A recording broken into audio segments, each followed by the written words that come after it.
Uma escrava grávida foi comprada por preço miserável e humilhada publicamente pelo fazendeiro mais cruel de Pernambuco. Ele ordenou que ninguém a ajudasse, querendo quebrar seu espírito completamente. Mas quando o bebê nasceu naquela senzala, aconteceu algo que ninguém conseguiu explicar. Luzes misteriosas preencheram o lugar, e quando o fazendeiro olhou nos olhos do recém-nascido, ele desabou em lágrimas e sua vida mudou para sempre. Essa história inexplicável vai te deixar arrepiado. Me conta aqui nos comentários, de que cidade você está assistindo. E se você quer mais histórias incríveis de milagres e transformação, se inscreve no canal agora e ativa o sininho. Vem fazer parte dessa família. O mercado de escravos de Recife fervilhava sob o sol escaldante de janeiro de 1868, com comerciantes gritando lances e compradores examinando mercadorias com olhares frios e calculistas. Entre as dezenas de pessoas acorrentadas no pátio central, destacava-se Mariana, uma mulher de aproximadamente 26 anos cujo ventre volumoso denunciava gravidez avançada, 8 meses, talvez mais. Ela estava sendo leiloada pelo terceiro dia consecutivo, e a cada dia o preço inicial caía porque nenhum comprador sensato queria arriscar-se com mulher tão próxima do parto. O leiloeiro, homem gordo e suado chamado Damásio, estava visivelmente irritado com a mercadoria encalhada que ocupava espaço valioso em seu estabelecimento. Última chance, senhores! Damásio gritava com voz rouca de tanto berrar. Escrava forte, boa para trabalho doméstico, já provou que é fértil. Quem dá 50.000 réis? Silêncio constrangedor. Mariana mantinha os olhos baixos, tentando tornar-se invisível, mas sua postura digna, costas eretas apesar das correntes, queixo levantado apesar da humilhação, irritava Damásio ainda mais. 40.000 réis. Ele tentou novamente, reduzindo o preço de forma que outros escravizados olharam para Mariana com pena. Ainda assim, nenhum lance. 30.000 réis. É praticamente de graça. A desesperação na voz do leiloeiro era palpável agora. Foi então que uma voz surgiu do fundo da multidão. 25.000 réis. Em dinheiro, agora. A multidão se abriu para revelar quem havia feito o lance insultantemente baixo. Senhor Alberto Fonseca Ribeiro, proprietário da fazenda Engenho Novo, uma das maiores produtoras de açúcar da região. Alberto era homem na casa dos 50 anos, corpulento, com barba grisalha cuidadosamente aparada e olhos que nunca demonstravam qualquer emoção além de desdém frio. Mas o que o tornava particularmente temido não era apenas sua crueldade. Muitos senhores eram cruéis, mas sim sua natureza sádica, seu prazer evidente em humilhar e quebrar o espírito das pessoas que escravizava. Damásio, embora insatisfeito com o preço miserável, não tinha escolha senão aceitar. Vendida ao senhor Alberto por 25.000 réis. Ele bateu o martelo com força excessiva, como se quisesse punir Mariana pelo incômodo que ela causará. Alberto se aproximou, examinando Mariana com um olhar que a fazia sentir-se ainda mais exposta e vulnerável. Você, ele disse, sua voz carregada de desprezo, vai aprender que na minha fazenda, orgulho é a primeira coisa que destruo. Esse seu jeito altivo vai acabar rápido. Mariana finalmente levantou os olhos para encontrar os dele, e por um breve momento, algo passou entre eles, um desafio silencioso da parte dela, uma promessa de crueldade da parte dele. A viagem até o Engenho Novo levou 3 dias, durante os quais Mariana foi transportada numa carroça sem nenhuma proteção contra o sol ou consideração por sua condição. Alberto deliberadamente tornará a viagem o mais desconfortável possível, parte de seu processo de quebrar novos escravizados.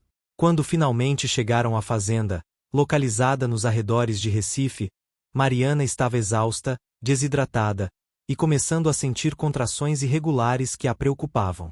O bebê não deveria nascer ainda, faltavam pelo menos 3 semanas, mas o estresse da viagem estava afetando sua gravidez de formas perigosas. O Engenho Novo era propriedade impressionante mas sinistra. A Casa Grande se erguia majestosa no topo de uma pequena colina, cercada por jardins bem cuidados. Mas descendo a colina estavam os campos de cana intermináveis, e mais além, as senzalas, Construções baixas e superlotadas onde mais de 400 pessoas viviam em condições que fariam muitos fazendeiros comentar sobre a severidade extrema. Alberto mantinha ordem através de sistema de punições públicas elaboradas, projetadas não apenas para punir o infrator mas para aterrorizar todos os outros. Havia tronco no centro do pátio principal, usado quase diariamente. Havia também outros instrumentos de tortura que Alberto havia mandado construir especificamente para maximizar humilhação junto com dor física.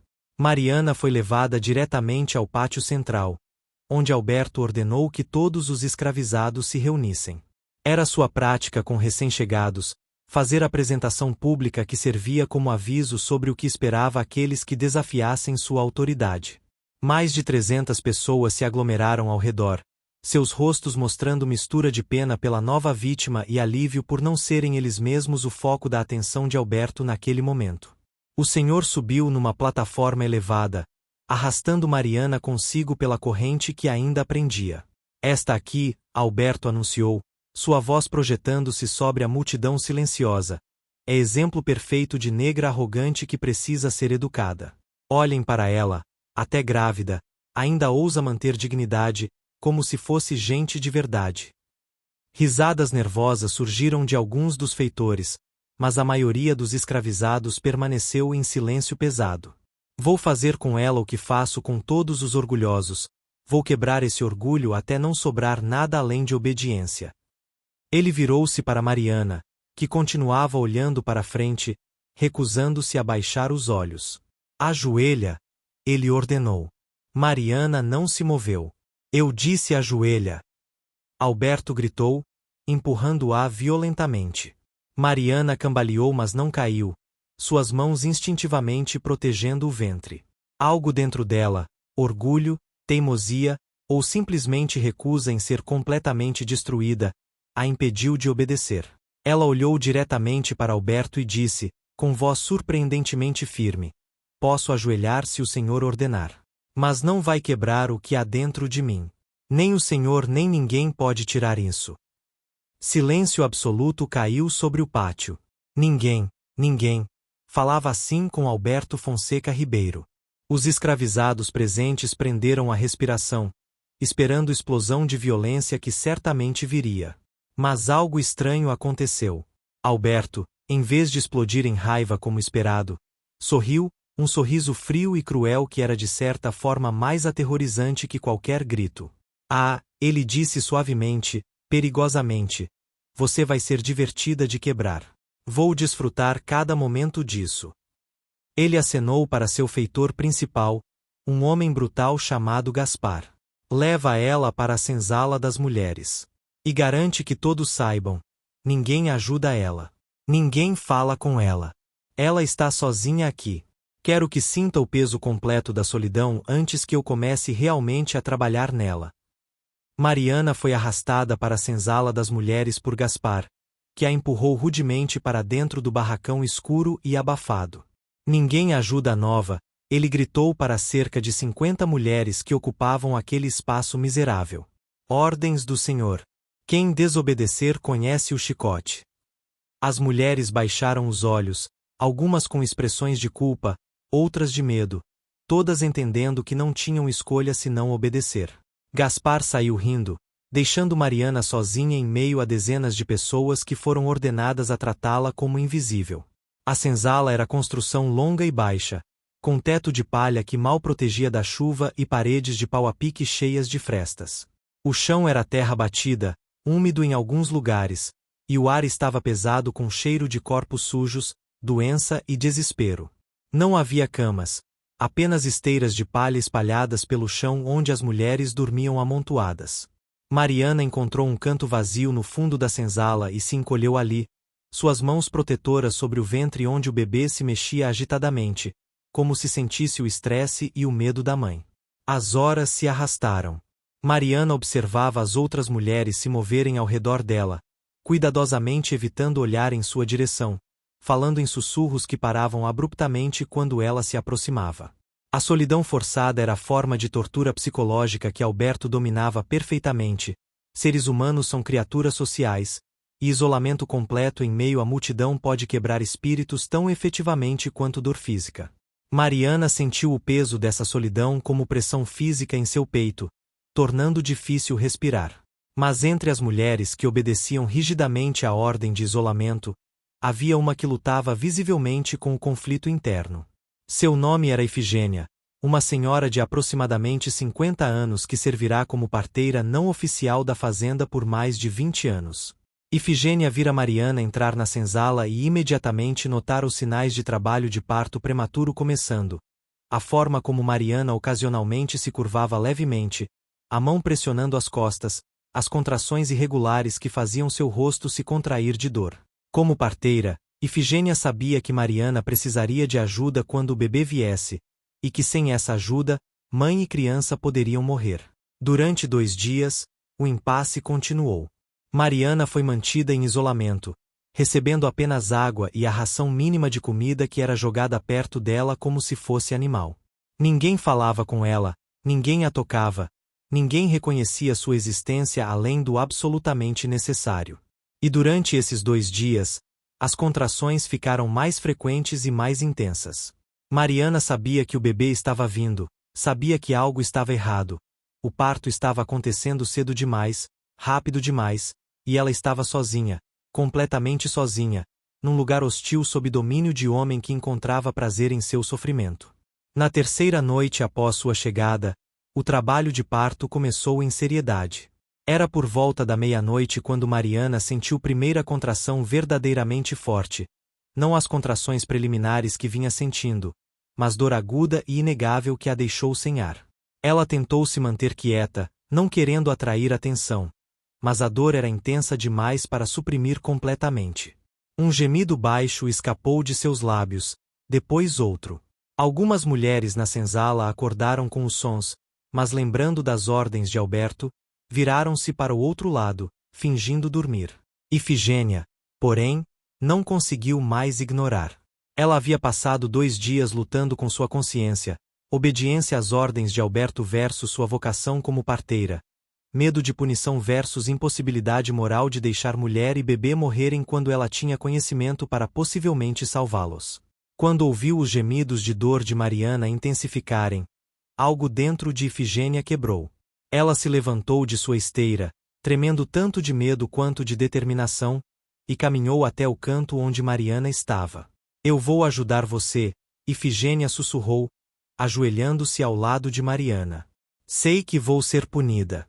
Sei que o Sr. Alberto vai me açoitar, talvez até me matar. Mas não posso ficar aqui e assistir você e seu bebê morrerem. Não posso. Já assisti mulheres e bebês demais morrerem neste lugar maldito. Não mais um. Não quando posso fazer algo. Mariana olhou para Ifigênia através de lágrimas de dor e gratidão esmagadora. Ela tentou falar, agradecer, mas outra contração a atingiu e tudo o que conseguiu foi segurar a mão de Ifigênia com força desesperada. Ifigênia trabalhou rapidamente, avaliando a situação com mãos experientes.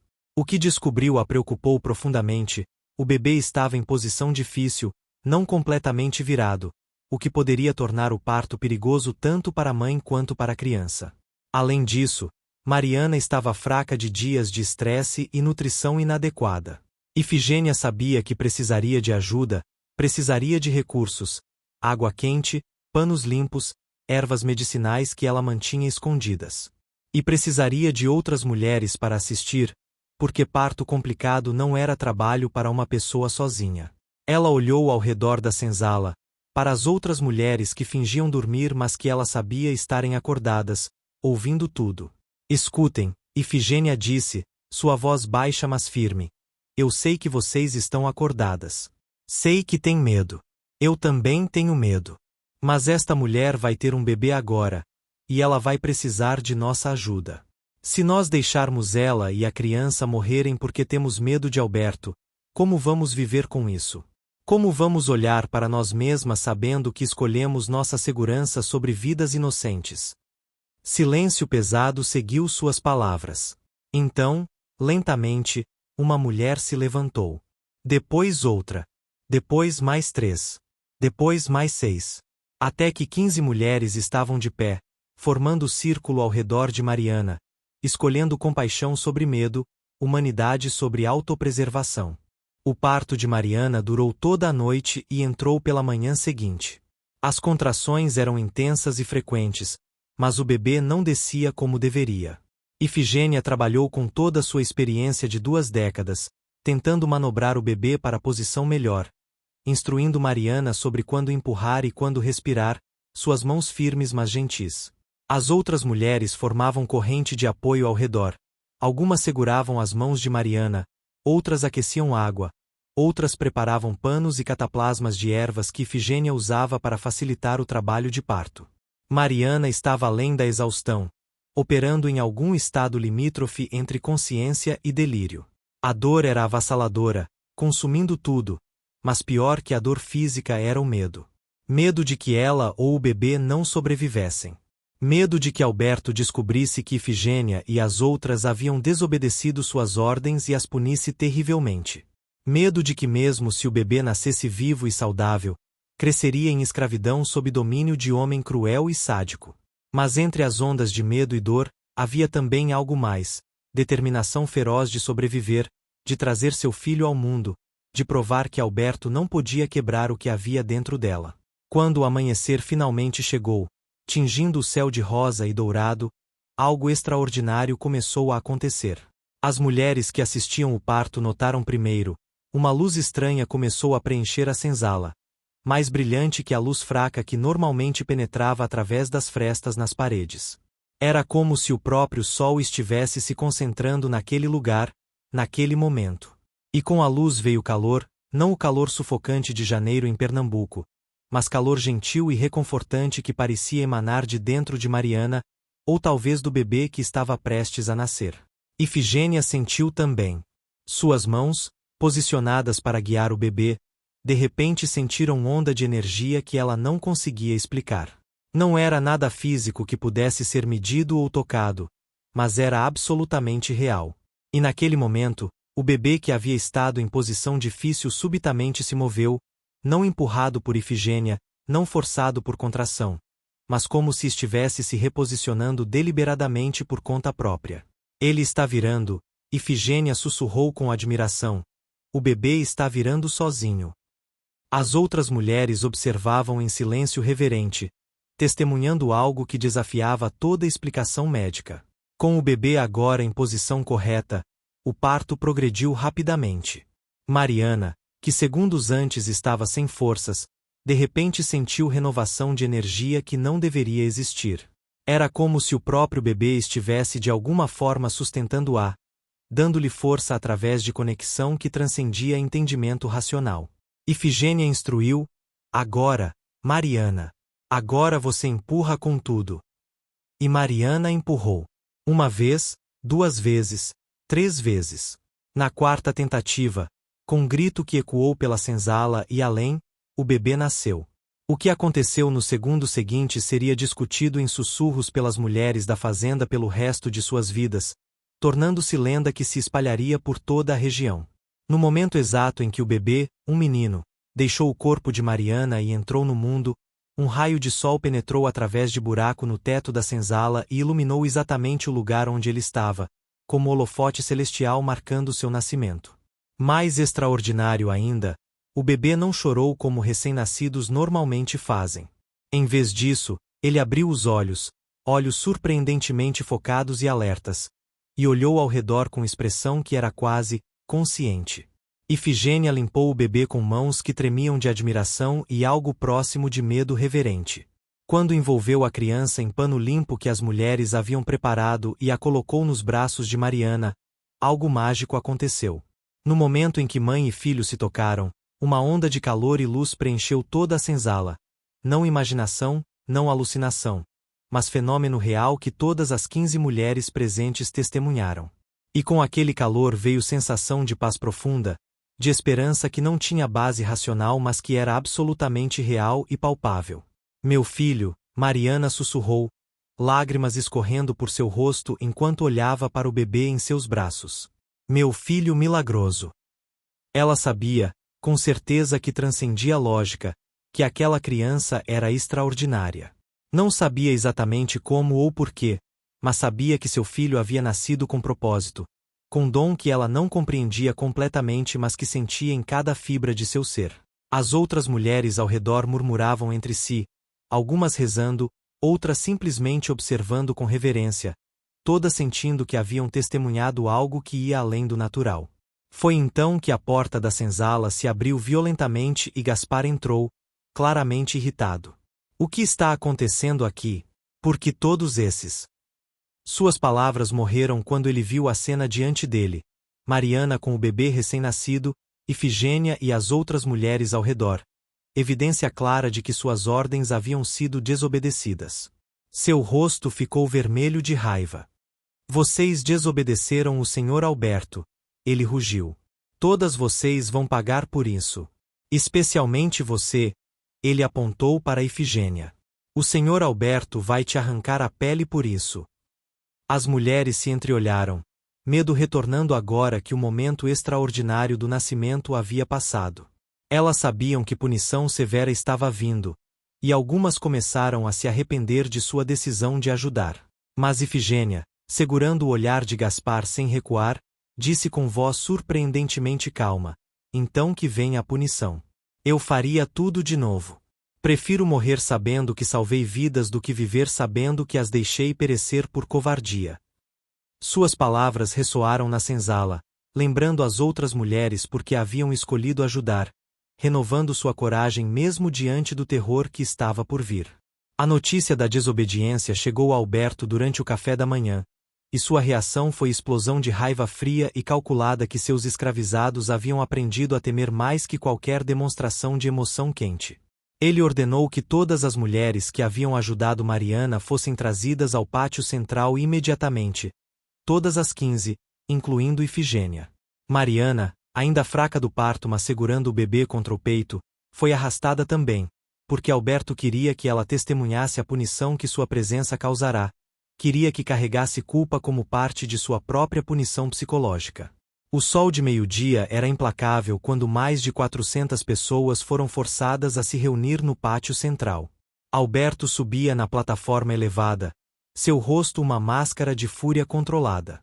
Ao seu lado estava o tronco, instrumento de tortura onde escravizados eram amarrados para açoitamento público. Essas mulheres, Alberto anunciou, sua voz cortando o ar quente como navalha, desobedeceram ordem direta. Eu havia ordenado que ninguém ajudasse a nova. Mas elas decidiram que sabiam melhor que eu, que suas vontades eram mais importantes que minha autoridade. Ele gesticulou para Gaspar, que começou a amarrar Ifigênia ao tronco. A velha parteira não resistiu, aceitando seu destino com dignidade que apenas intensificava a raiva de Alberto. Vou fazer exemplo dela, Alberto continuou, pegando o chicote das mãos de outro feitor. E depois farei exemplo das outras. Porque nesta fazenda, minha palavra é lei absoluta, e desobediência, não importa quão bem intencionada, será sempre punida severamente. Ele levantou o chicote, preparando-se para o primeiro golpe. A multidão prendeu a respiração coletivamente, horror e pena misturados em silêncio pesado. Mas antes que o chicote pudesse cair, algo extraordinário aconteceu. Mariana, reunindo forças que não deveria ter horas após dar à luz, gritou com voz que ecoou por todo o pátio: pare! O comando em sua voz era tão inesperado, tão autoritário vindo de alguém em sua posição, que Alberto realmente hesitou, o chicote congelado no ar. Mariana caminhou para a frente, cambaleando um pouco mas mantendo o bebê seguro em seus braços, seus olhos fixos em Alberto com intensidade que beirava o sobrenatural. Se alguém vai ser punido, ela disse, sua voz mais calma agora mas não menos firme, que seja eu. Eu sou a razão pela qual elas desobedeceram. Punam a mim, não a elas. Alberto baixou o chicote lentamente, olhando para Mariana com expressão que misturava surpresa com algo que poderia ser respeito relutante por sua coragem. Mas então seu rosto se endureceu novamente. Você acha que pode negociar comigo? Ele disse perigosamente. Você acha que seu sacrifício nobre vai me comover? Vou punir todas vocês. Você, a parteira, todas as que ajudaram. Vou quebrar cada uma de vocês. Foi naquele momento que o bebê nos braços de Mariana abriu os olhos. Até aquele ponto, ele estivera dormindo pacificamente, mas agora estava acordado e alerta. E quando Alberto olhou para baixo, seus olhos encontraram os olhos daquela criança de apenas horas de vida.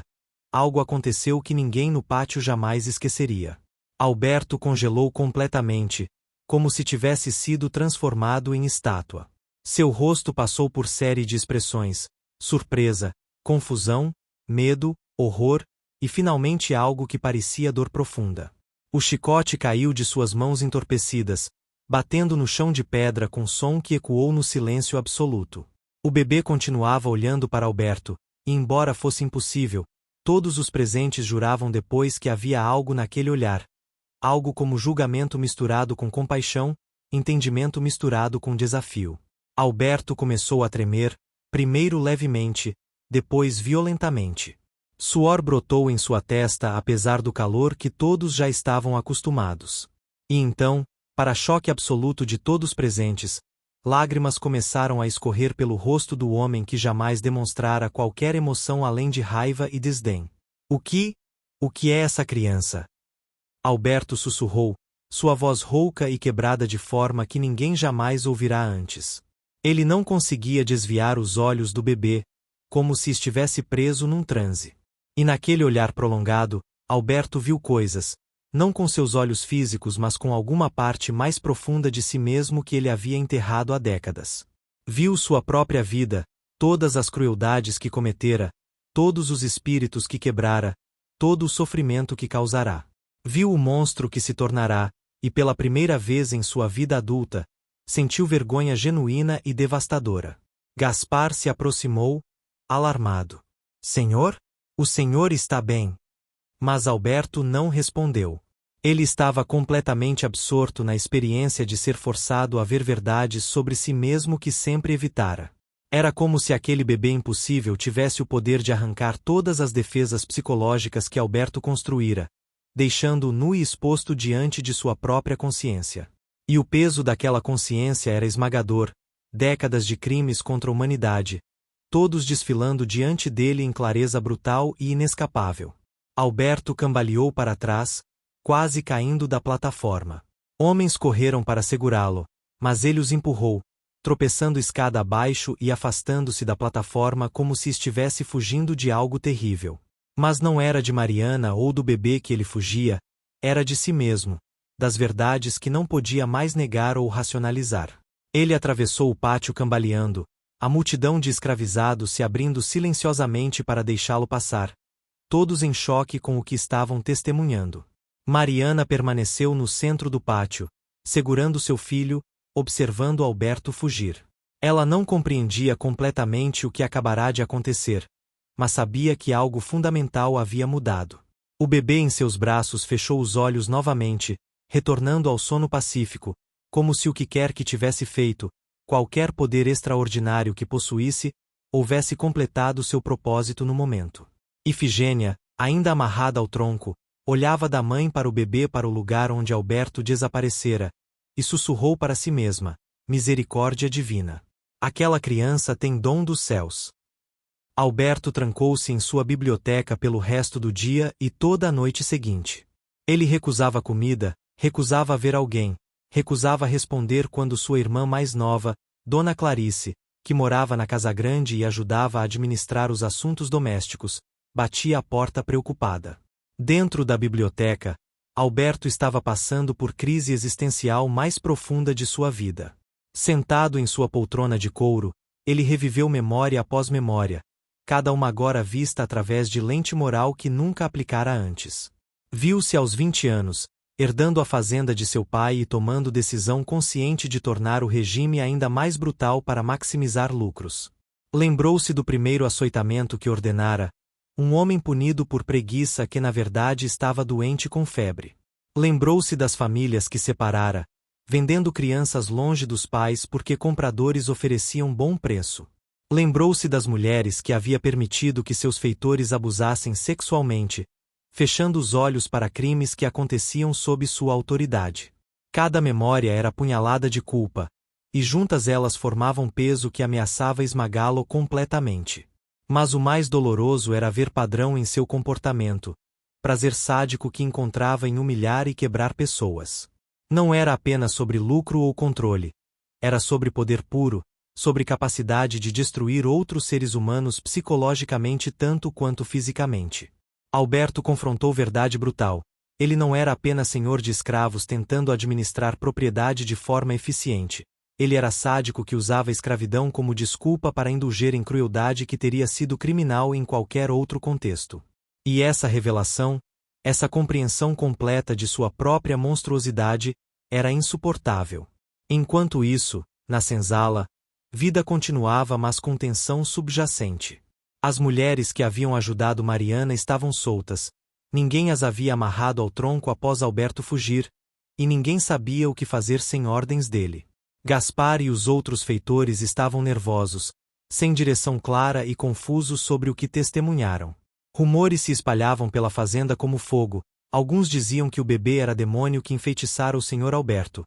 Outros insistiam que era anjo enviado para punir crueldade. Ainda outros acreditavam que era criança com dons espirituais especiais, abençoada pelos orixás ou por Deus, dependendo das crenças de quem contava a história. Mariana permanecia em seu canto da senzala, amamentando o bebê e recuperando-se do parto. Ifigênia a visitava regularmente, verificando sua recuperação e maravilhando-se com o menino que causará tal transformação. Como você vai chamá-lo? Ifigênia perguntou numa tarde. Mariana olhou para o filho, observando como ele dormia pacificamente apesar de todo o caos ao seu redor, e respondeu: Miguel. Seu nome é Miguel.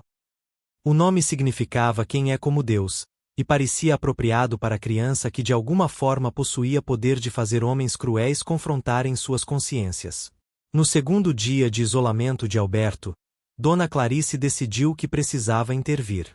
Ela era mulher de 40 anos, viúva que voltará a viver com o irmão após morte prematura de seu marido. Diferente de Alberto, Clarice mantinha certa humanidade em relação aos escravizados, não que fosse abolicionista ou particularmente progressista, mas ela os tratava com respeito básico que seu irmão nunca demonstrara. Ela invadiu a biblioteca usando chave reserva, determinada a descobrir o que afligia Alberto. O que encontrou a chocou. Alberto estava sentado no escuro, ele havia fechado todas as cortinas, cercado por garrafas de conhaque vazias. Mas ele não estava bêbado no sentido tradicional. Estava sóbrio de forma dolorosa, cada faculdade mental aguçada e voltada para dentro em autocrítica implacável. Quando viu Clarice, ele disse com voz rouca de horas de choro silencioso: Eu sou monstro, Clarice. Sempre fui. Mas agora não consigo mais fingir que não sou. Aquele bebê, aquela criança impossível me fez ver tudo, e agora não consigo desver. Clarice sentou-se ao lado do irmão, confusa mas preocupada. Do que você está falando, Alberto? Que bebê? Alberto contou tudo, a ordem que dera para isolar Mariana, o parto que acontecerá em desobediência, sua intenção de punir as mulheres severamente, e então o momento em que olhara nos olhos de Miguel e fora forçado a confrontar décadas de crueldade acumulada. Não sei como ele disse, mas aquela criança tem poder de fazer você ver verdade sobre si mesmo. E a verdade sobre mim é insuportável. Clarice ouviu com crescente assombro. Ela não sabia se acreditava em poderes sobrenaturais, mas conhecia seu irmão bem o suficiente para reconhecer que algo genuinamente transformador havia acontecido. Então o que você vai fazer agora? Ela perguntou gentilmente. Alberto balançou a cabeça, lágrimas renovadas escorrendo por seu rosto. Não sei. Como alguém vive sabendo que causou tanto sofrimento? Como compensa décadas de crimes? É até possível redenção para alguém como eu. Foi Clarice quem sugeriu que ele falasse com Padre Domingos, vigário da igreja local. O padre era homem de 70 anos, conhecido por sabedoria pastoral e por ocasionalmente questionar aspectos mais cruéis da escravidão, embora cuidadosamente para não alienar completamente os fazendeiros poderosos que financiavam a igreja. No dia seguinte, Alberto emergiu de sua biblioteca pela primeira vez em dias e foi à igreja, aparência desarrumada e olhos vermelhos de choro, buscando orientação espiritual que nunca precisará antes. Padre Domingos ouviu a confissão de Alberto com expressão que passava de surpresa a compaixão profunda. Quando Alberto terminou, tendo relatado não apenas o incidente com Miguel mas também litania completa de seus crimes ao longo de décadas, o padre ficou em silêncio por longo tempo antes de falar. Alberto, ele finalmente disse: "Você cometeu pecados graves contra Deus e contra seus irmãos e irmãs em humanidade. Isso é verdade inegável. Mas a misericórdia de Deus é infinita, e está disponível mesmo para os piores entre nós. A questão não é se você pode ser perdoado, é se você está disposto a fazer o trabalho difícil de verdadeira mudança e restituição." As palavras do padre ofereceram algum conforto, mas também desafio. Restituição. Como alguém faz restituição por décadas de tortura física e psicológica? Como compensa vidas destruídas, famílias despedaçadas, espíritos quebrados? Alberto sabia que não havia forma de verdadeiramente compensar tudo o que fizera. Mas também começou a entender, através das palavras do padre, que inação nascida de desespero não era a resposta. Se não podia desfazer o passado, pelo menos podia tentar fazer diferente no futuro. Podia começar a desmantelar sistema de crueldade que construíra, mesmo que isso não apagasse seus crimes anteriores. Alberto retornou à fazenda transformado, mas sua transformação era frágil, tentativa, carregada de dúvida e culpa. Sua primeira ação foi convocar Gaspar e os outros feitores e anunciar mudanças imediatas. Todas as punições físicas estavam suspensas indefinidamente. As rações de comida seriam triplicadas. Médico seria chamado para tratar todos os doentes e feridos, e começariam reformas nas senzalas para torná-las mais habitáveis. Os feitores olharam para Alberto como se ele tivesse enlouquecido completamente, mas reconhecendo que ele estava falando sério, acenaram em concordância nervosa. A segunda ação de Alberto foi procurar Mariana. Ele foi à senzala das mulheres, algo que nunca fizera antes, sempre mantendo distância, acompanhado apenas por Clarice, que insistira em vir junto por preocupação com o estado mental do irmão. Quando Alberto entrou na senzala, silêncio absoluto caiu. Mulheres se afastaram com medo, não sabendo o que esperar. Mas Alberto caminhou diretamente até o canto onde Mariana estava com Miguel, e então fez algo impensável, ajoelhou-se diante dela. Eu vim pedir desculpas, Alberto disse, sua voz quebrada de emoção. Por humilhá-la no mercado, por tornar sua viagem aqui deliberadamente cruel, por ordenar seu isolamento quando você mais precisava de ajuda. Por todos os crimes que cometi contra você e contra todas as pessoas que mantenho em cativeiro. Mariana olhava para ele em silêncio atordoado, segurando Miguel protetoramente. Sei que palavras não podem desfazer o que fiz. Sei que não mereço perdão. Mas quero que saiba que vou tentar ser diferente, fazer diferente. Mariana não sabia como responder. Parte dela queria rejeitar as desculpas de Alberto, cuspir em seu rosto, fazê-lo sentir uma fração do que ela sentiu sob sua crueldade. Mas outra parte, talvez influenciada pela presença de Miguel, talvez por sua própria capacidade de compaixão que Alberto nunca conseguirá quebrar, reconhecia que aquele homem estava genuinamente quebrado, genuinamente arrependido. Senhor Alberto, ela finalmente disse, escolhendo palavras cuidadosamente, eu não posso dizer que te perdoo. Isso vai levar tempo, talvez nunca aconteça completamente. Mas posso dizer que vou observar. Vou ver se suas ações correspondem às suas palavras. E talvez, com o tempo, possamos encontrar caminho para algo que se pareça com paz. Alberto acenou, lágrimas escorrendo abertamente por seu rosto. Então ele olhou para Miguel, que estava acordado nos braços de Mariana. Desta vez, preparado para o encontro, o impacto foi menos devastador mas não menos profundo. Ele viu novamente suas falhas morais, mas agora também via possibilidade de mudança, de redenção parcial se não completa, de vida vivida diferentemente daquele ponto em diante. Posso tocá-lo? Alberto perguntou hesitantemente. Mariana considerou por longo momento, então acenou lentamente. Quando Alberto tocou gentilmente a pequena mão de Miguel, ele sentiu aquele calor que outros haviam descrito. Calor que não era físico mas espiritual, uma energia que parecia simultaneamente julgá-lo e oferecer-lhe esperança.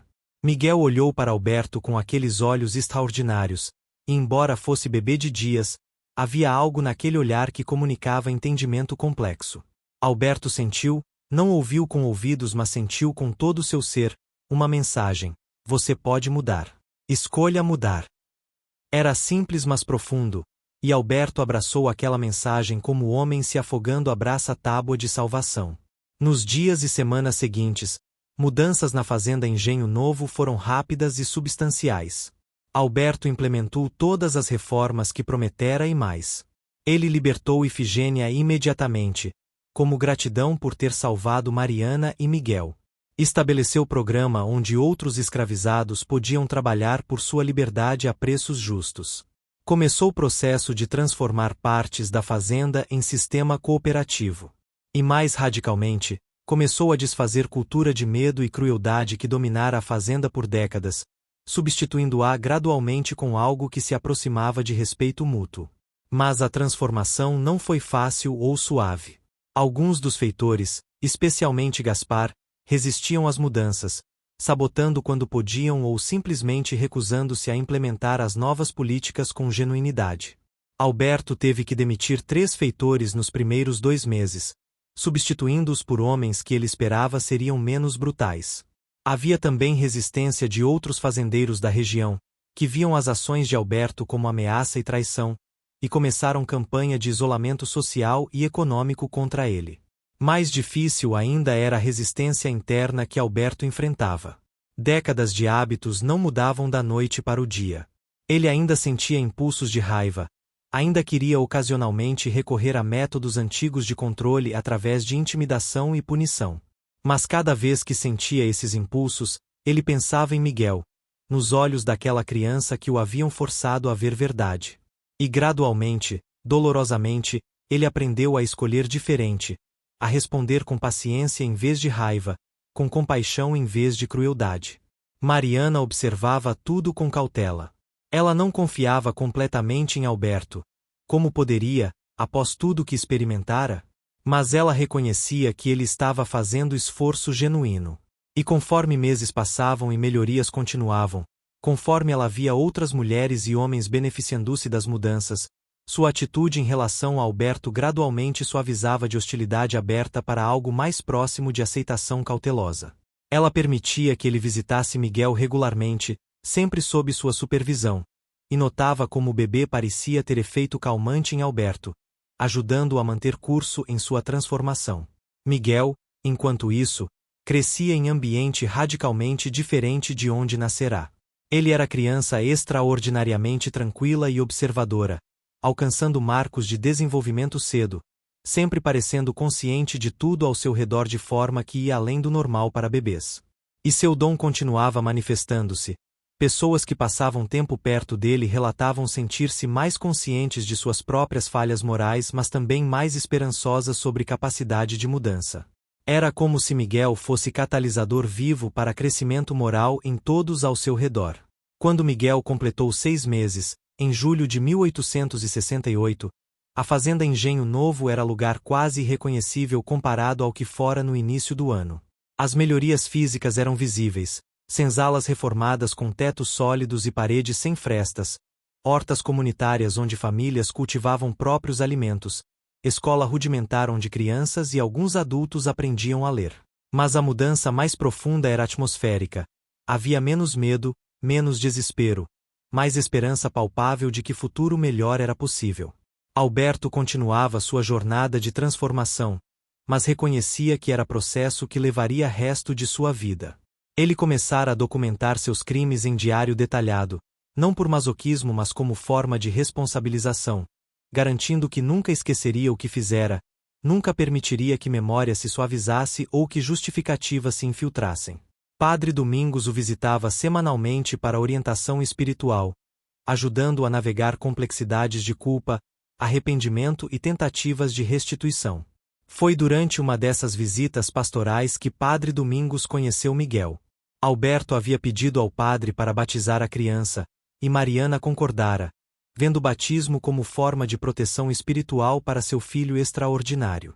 Durante a cerimônia, realizada numa manhã de domingo na capela da fazenda, algo notável aconteceu. Quando o padre Domingos segurou Miguel para derramar água benta sobre sua cabeça, o velho sacerdote sentiu aquela energia que todos descreviam. Calor gentil mas poderoso que parecia emanar da criança. E sentiu também clareza moral súbita, compreensão profunda de suas próprias falhas. Padre Domingos percebeu com vergonha aguda que por anos ele havia permanecido silencioso sobre injustiças da escravidão, priorizando a harmonia com fazendeiros poderosos sobre defender os vulneráveis. Ele havia racionalizado esse silêncio de mil formas, mas agora, segurando Miguel, via isso pelo que realmente era: covardia moral disfarçada de prudência pastoral. A revelação era dolorosa mas também libertadora. E quando terminou o batismo, Padre Domingos tomou decisão. Ele começaria a pregar mais abertamente contra crueldades da escravidão, arriscando desagradar fazendeiros se necessário. A transformação do padre teve efeito cascata. Seus sermões, agora mais ousados em denunciar injustiças, inspiraram alguns fazendeiros mais jovens e progressistas a questionar práticas que haviam aceitado sem pensar. Não houve revolução súbita, mudança social raramente acontece tão dramaticamente, mas havia movimento gradual, consciências sendo despertadas, conversas difíceis começando a acontecer em lugares onde antes havia apenas aceitação cega do status quo. E no centro de tudo, embora poucos soubessem, estava Miguel, bebê extraordinário cujo dom de revelar verdades morais estava criando ondas que se espalhavam muito além dos limites da fazenda Engenho Novo. Mas nem todos respondiam positivamente às mudanças. Coronel Vasconcelos, fazendeiro vizinho conhecido por crueldade que rivalizava com o que Alberto costumava ser, via as transformações como ameaça direta. Em setembro de 1868, ele organizou delegação de 8 fazendeiros para confrontar Alberto, exigindo que revertesse suas políticas insanas, antes que inspirassem rebeliões em toda a região. A confrontação aconteceu na biblioteca de Alberto, com Clarice presente como testemunha e mediadora. Ferraz Vasconcelos trovejou: "Você está traindo sua classe. Está mimando esses negros de forma que vai nos arruinar a todos. Eles vão começar a esperar direitos, a exigir tratamento humano. Onde isso vai parar?" Alberto, que meses antes teria concordado completamente, agora via tais argumentos com clareza moral afiada. "Coronel", ele respondeu calmamente, "eles já têm direitos, direitos dados por Deus, mesmo que não reconhecidos por nossas leis. E sim, eles merecem tratamento humano, porque são humanos. Tão humanos quanto você ou eu. Eu estava errado por décadas em não reconhecer isso. Não vou continuar errado só porque mudança é desconfortável." Os fazendeiros olharam para Alberto como se ele fosse estranho, incapazes de processar transformação total do homem que conheciam. Vasconcelos fez ameaças veladas de retaliação econômica e social, mas Alberto não recuou. Algo fundamental havia mudado dentro dele. O encontro com Miguel não apenas quebrara suas defesas psicológicas, mas também libertara nele coragem moral que ele pensava nunca ter possuído. Ele estava preparado para pagar qualquer preço por seguir caminho que agora via como o único moralmente defensável. A reunião terminou com os fazendeiros saindo furiosos, prometendo isolar Alberto completamente. E cumpriram suas ameaças. Alberto foi excluído de associação comercial de fazendeiros. Alguns comerciantes recusaram negociar com ele, e ele tornou-se pária social em círculos que antes frequentara. Mas curiosamente, Alberto descobriu que não se importava tanto quanto esperaria. A aprovação daqueles homens que perpetuavam um sistema brutal de desumanização, não valia mais nada para ele. Em vez disso, ele encontrava satisfação em ver melhorias reais nas vidas das pessoas que vivia sob seu teto, em saber que estava finalmente vivendo de acordo com princípios morais em vez de ganância e crueldade. Mariana, observando Alberto enfrentar consequências de suas mudanças, sentiu sua atitude em relação a ele continuar a evoluir. Ela ainda carregava cicatrizes, emocionais e físicas, do tratamento que receberá. Mas via que Alberto estava pagando o preço real por sua transformação, que não era apenas exercício performativo mas mudança genuína que custava caro. E gradualmente, muito gradualmente, algo que poderia eventualmente se tornar perdão começou a germinar em seu coração. Não perdão completo, isso talvez nunca viesse, mas reconhecimento de que pessoas podiam mudar, que redenção era possível mesmo para os que cometeram crimes graves. Miguel, agora com quase 1 ano, continuava sendo fonte de transformação não apenas para Alberto mas para todos ao seu redor. Ifigênia, agora mulher livre que escolhera permanecer na fazenda como parteira assalariada, cuidava dele frequentemente e maravilhava-se com criança que ajudara a nascer. Ele veio para consertar o que está quebrado, ela dizia a Mariana. Não apenas nesta fazenda, mas em muitos corações. É propósito pesado para criança tão pequena, mas ele parece carregar com graça que não deveria ser possível. Os anos passaram, e Miguel cresceu em ambiente de transformação contínua. Aos 5 anos, ele era criança excepcionalmente brilhante e compassiva, lendo fluentemente, demonstrando talento para a música e capacidade incomum de compreender emoções complexas das pessoas ao seu redor.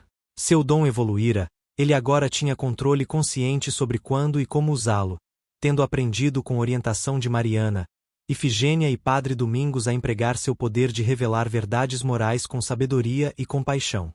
A Fazenda Engenho Novo tornará-se modelo reconhecido regionalmente para a transição de trabalho escravo para livre. Até 1873, quando Miguel tinha 5 anos, Alberto havia libertado mais de 200 das 400 pessoas que originalmente escravizava, e as outras trabalhavam sob contratos que garantiam eventual liberdade com compensação justa. A fazenda operava parcialmente como cooperativa, com ex-escravizados tendo participação nos lucros. E embora Alberto tivesse enfrentado dificuldades econômicas devido a boicotes e isolamento, a fazenda continuava lucrativa, demonstrando que tratamento humano não era incompatível com viabilidade econômica. Mariana, agora mulher livre, Alberto lhe concederá alforria quando Miguel tinha 1 ano, tornará-se administradora respeitada da fazenda, trabalhando junto com Alberto e Clarice. Era arranjo sem precedentes que escandalizava fazendeiros conservadores mas que funcionava surpreendentemente bem.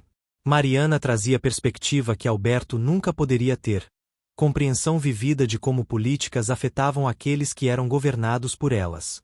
E Alberto, reconhecendo o valor dessa perspectiva, genuinamente ouvia e frequentemente implementava sugestões de Mariana. Mas a jornada de Alberto em direção à redenção não foi sem retrocessos. Havia dias quando velhos impulsos ressurgiam, quando ele sentia raiva irracional ou desejo de exercer controle brutal.